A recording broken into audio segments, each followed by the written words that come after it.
नमस्कार, प्रणाम, हर हर महादेव। हम आप सबके छोट भाई उमेश लाल यादव। जौन तुको मघैया बढ़ जाता उन लोग के समझा दी कि जहाँ तक पर्सनल मैटर रहा ठीक बा, खेसारी भैया से मिल सकेला। औकात बात मिल खेसारी भैया से, औकात पता चल जी। जवान बड़ा ना, जवानी झल जी, खेसारी भैया से जाइए मिल बा।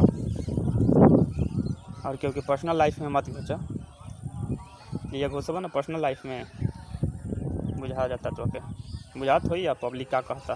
क्योंकि बहन बेटी की इज्जत इतना आसान ना होला बेटा।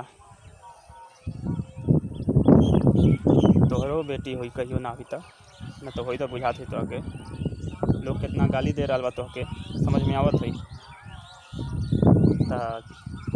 कि उसके बहन बेटी के इतना आसान ना समझे चाहे। वो ट्रेंडिंग स्टार हिट मशीन के नाम से जानल जाला। खेसारी भैया से मिलना पता चल जी, हम तो से मिलते जल्दी है।